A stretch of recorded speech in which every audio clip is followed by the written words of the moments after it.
Em nome do Pai, e do Filho, e do Espírito Santo. Amém. Querida irmã, querido irmão, a paz do Cristo ressuscitado habita em vossos corações. Salve Maria Santíssima, Virgem Imaculada. Hoje é dia 16 de novembro de 2021. Estamos na terça-feira da 33ª semana do Tempo Comum. A primeira leitura, segundo livro dos Macabeus, capítulo 6, versículos 18 ao 31. Deixarei aos jovens o nobre exemplo de como se deve morrer com entusiasmo e generosidade pelas veneráveis e santas leis. Salmo 3. É o Senhor quem me sustenta e me protege. Vamos dizer novamente isso que nos dá tanta paz? É o Senhor quem me sustenta e me protege. Como é bom saber disso, né? Salmo, nós rezamos, agora vamos ouvir o Evangelho. Lucas, capítulo 19, versículos de 1 a 10. Naquele tempo, Jesus tinha entrado em Jericó e estava atravessando a cidade. Havia ali um homem chamado Zaqueu, que era chefe dos cobradores de impostos e muito rico. Zaqueu procurava ver quem era Jesus, mas não conseguia por causa da multidão, pois era muito baixo. Então ele correu à frente e subiu numa figueira para ver Jesus, que devia passar por ali. Quando Jesus chegou ao lugar, olhou para cima e disse: Zaqueu, desce depressa, hoje eu devo ficar na tua casa. Ele desceu depressa e recebeu Jesus com alegria. Ao ver isso, todos começaram a murmurar, dizendo: ele foi hospedar-se na casa de um pecador. Zaqueu ficou de pé e disse ao Senhor: Senhor, eu dou a metade dos meus bens aos pobres, e se defraudei alguém, vou devolver 4 vezes mais. Jesus lhe disse: hoje a salvação entrou nesta casa, porque também este homem é um filho de Abraão. Com efeito, o Filho do Homem veio procurar e salvar o que estava perdido. Palavra da salvação, glória a vós, Senhor. Que as palavras do Santo Evangelho perdoem os nossos pecados, assim seja. Que o Espírito Santo, doador dos 7 dons, ilumine a nossa mente e o nosso coração, para compreendermos bem a palavra que nos foi anunciada. Ontem nós ouvíamos aquele momento do Evangelho em que Jesus, chegando em Jericó, na versão de Lucas, Jesus está chegando em Jericó, na versão de Marcos, Jesus está saindo de Jericó. Independente da questão se é da chegada ou da saída de Jesus, o importante é que o fato se deu em Jericó e os evangelistas narram isso, né? Um cego perguntou quem estava passando por lá e disseram para ele, e ele começou a gritar: Jesus, filho de Davi, tem piedade de mim. Esse foi o evangelho de ontem. Não é à toa que o evangelista Lucas nos traz o relato de Zaqueu logo na sequência daquele evangelho, daquela passagem do cego. Porque Zaqueu era, ou melhor dizendo, Zaqueu estava também cego até o encontro de Jesus, até Jesus passar na vida dele. Como a gente tinha meditado, a gente continua nessa reflexão. Quando Jesus passa em nossa vida, ele nos devolve a luz e a gente passa a enxergar as coisas de um jeito correto, até mesmo os bens materiais, a gente passa a enxergar de uma outra forma. Mateus, que era escravo do dinheiro, né, um homem muito rico, porque ele era chefe dos publicanos, daqueles que cobravam impostos. De certa forma, esses publicanos eram vistos como colaboracionistas do Império Romano, portanto, traidores da pátria. Por isso eles eram odiados pelos seus conterrâneos, pelos da sua gente. Mateus, que também era cobrador de impostos antes da sua conversão, Levi, sofria esse preconceito.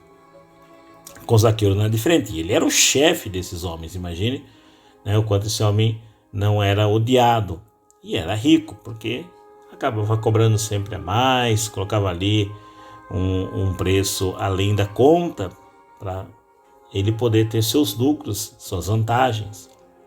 Então, assim que ele se relacionava com o dinheiro era para ele uma forma de negócio com que ele se enriquecia, enquanto outras pessoas eram pisadas, exploradas por causa desse mau uso que ele fazia do dinheiro. Então sua relação com o dinheiro era de dependência do dinheiro, escravo do dinheiro. O dinheiro não servia para ele. Na verdade, ele era escravo do dinheiro sempre para querer possuir mais, e enquanto os outros padeciam diante dessas suas práticas exageradas, né, de usura. Quando Jesus passa na vida de Zaqueu e fala, desce que eu vou na sua casa, o olhar de Mateus se abre. Então Zaqueu deixa de ser cego e passa a enxergar, passa a ver agora com clareza, e olha o que ele vai fazer com as suas riquezas. Ele diz aqui, no texto do Evangelho, Zaqueu de pé disse ao Senhor, Senhor, eu dou a metade dos meus bens aos pobres, e se defraudar alguém, eu vou devolver 4 vezes mais.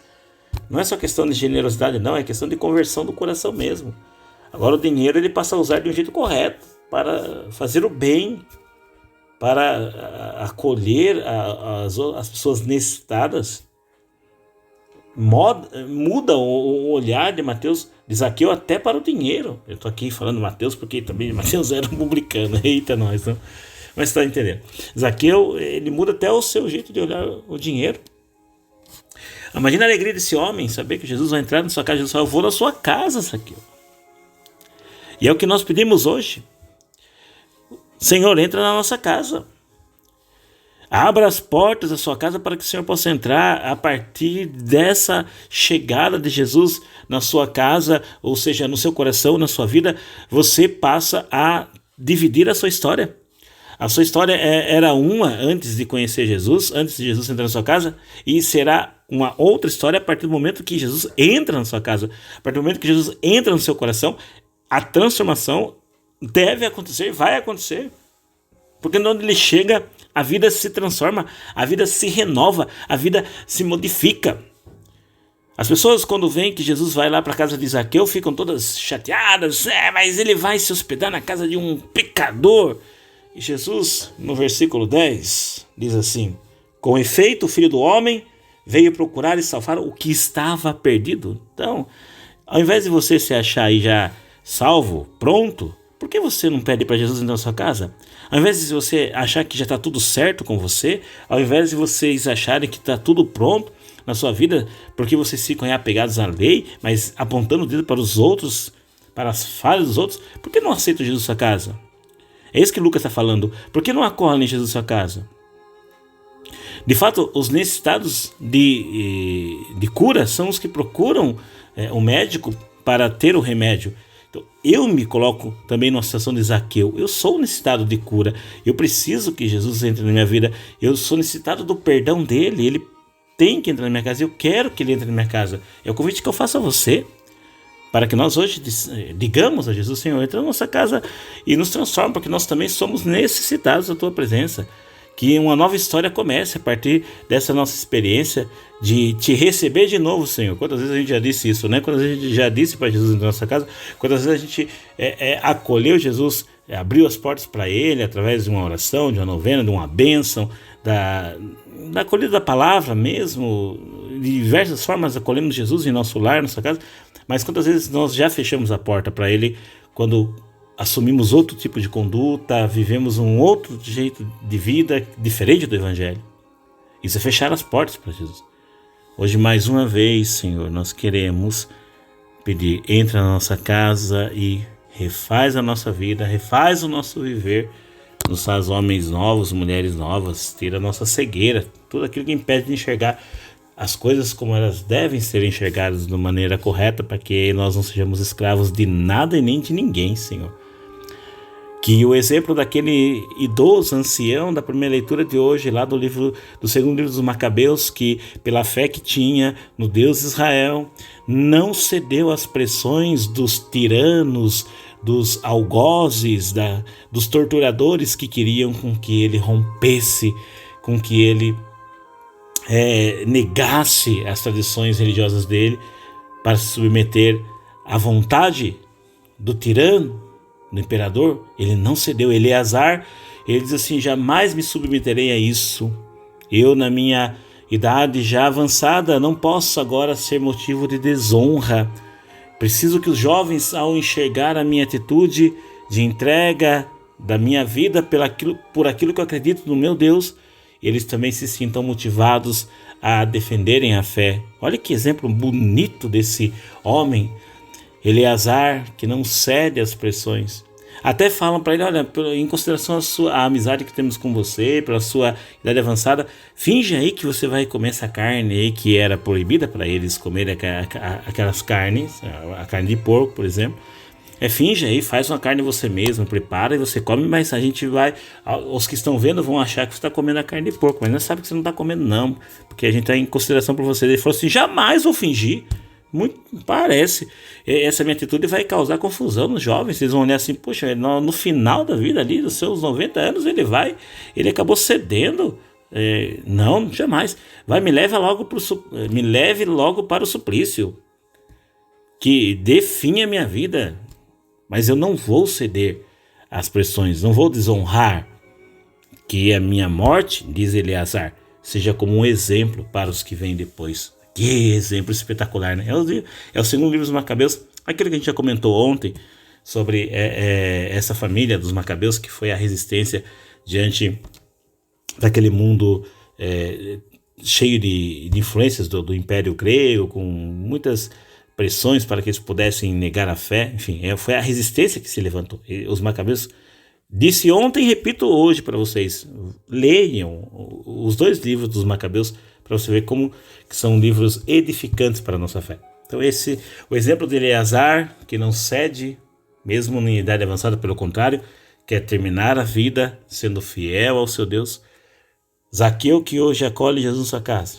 Os exemplos desses 2 personagens hoje sejam para nós também motivações para que não neguemos a nossa fé e a vivamos de maneira autêntica, transformando o nosso viver e fazendo com que a nossa vida seja conforme a vontade de Cristo, que entra na nossa casa e nos transforma. O Senhor nos abençoe.